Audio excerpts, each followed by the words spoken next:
Broken hearts in yet another American town, which we could read a lot into this. We could see aerial views on CNN in this post. Okay, so how are you guys doing today? It's Coder, and today's video is going to be very different from any video I've ever done on my channel before. Today's video is going to be pretty serious about a topic that goes on across the whole United States and even the whole world for all that.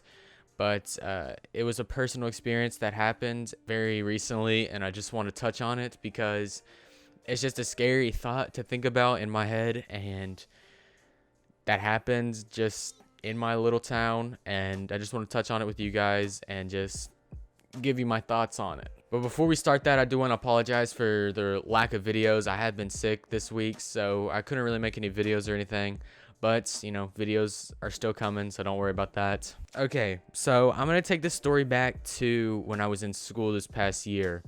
I was in the 8th grade, if you guys don't know. I'm gonna be a freshman this year. This started back, I think, around April of this past school year. You know, I went to school every day I could, and this day was no exception. It was a normal day. Nothing weird was happening. I heard people going around, you know, rumors and all that of like a kid that had got arrested at our campus, and I was just not really thinking of it. I thought it could have been something, you know, small or whatever, to be honest. Like, you don't really know. I didn't really care at the time either. Later in the day, I kind of figured out more about it. One of my friends had actually been the one that was able to catch him and stuff like that. There's a whole article that was made on this on the news channel that's around here, and it was a 2-part series, intentional or something else. I really don't know. I can look it up, but it talked about this kid and what he had done. So this kid, I knew this kid. I was not really friends with him or anything, to be honest, but he was in my history class, and he, you know, I had said some stuff to him, like talking to him and here and there, and he was always kind of, you know, a funny guy, I guess you could say, kind of not like a good funny, but he was kind of just kind of a random guy, and here and there he would just make you laugh sometimes in class. So I didn't really think of him as like a bad guy or anything. So what happened, this kid went home one day, and that day at school he had actually, you know, gotten in trouble or something with the teacher and the assistant principals. I don't know the full story. I wasn't that him.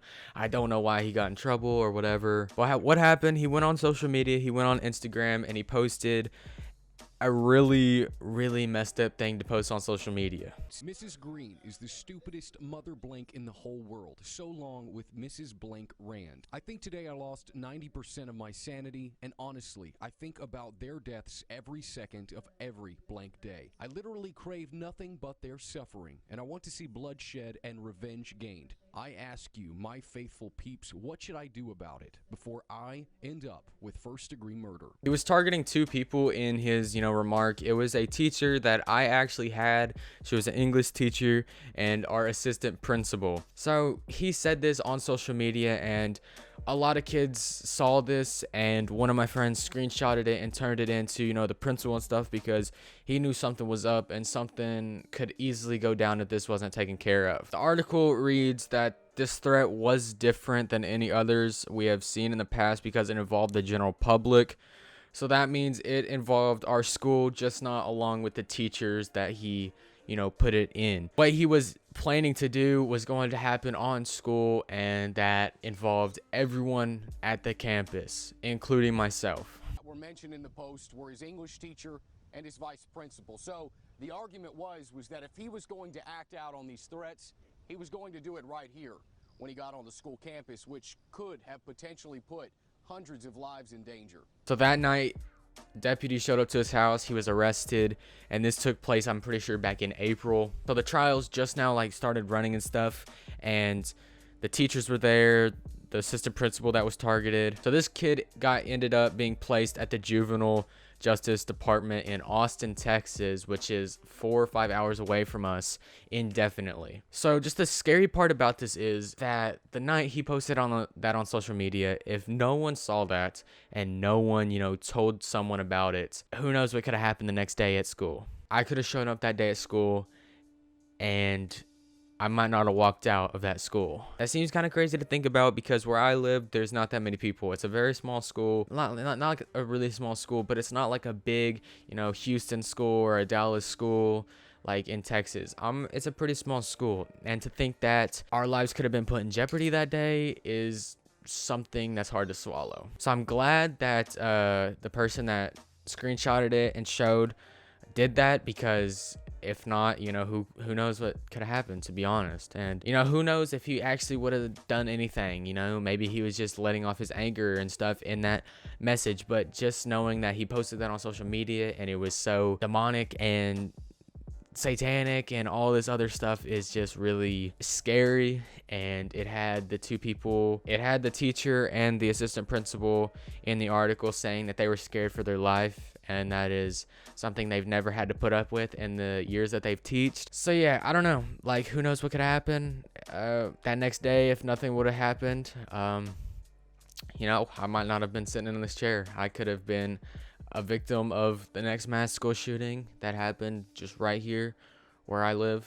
and it's kind of it's hard to think about. So if you ever see something that doesn't look right, or something at your school that is a threat, turn it in, please, because these mass things need to stop. Just all this killing and stuff needs to stop. It's not the right thing to do. Like, I don't know, I'm not gonna go on and rant about it, but it's not something that needs to happen, and it needs to stop. So I appreciate you guys for watching this video and just listening to what I had to say.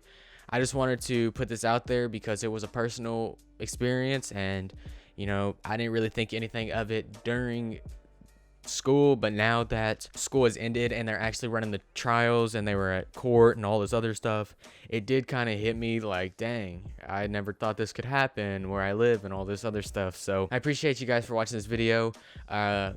Q&A I think coming soon, so if you guys want to leave some questions, you can leave them down here. Follow me on Instagram, because that's where I want to start doing a lot of my Instagram Q&As. Follow me on Snapchat, follow me on Twitter, all in the link below. Ask me some questions on there, Snapchat me, whatever. And yeah, thank you guys for watching. Leave a like if you enjoyed, and I'll see you guys later. Peace out. It was the fear of the unknown, of what some believed might have happened, that led to this decision. This was not something that he just did without thinking about it. That perhaps Lindale Junior High School might have been the next headline. Just because he does not have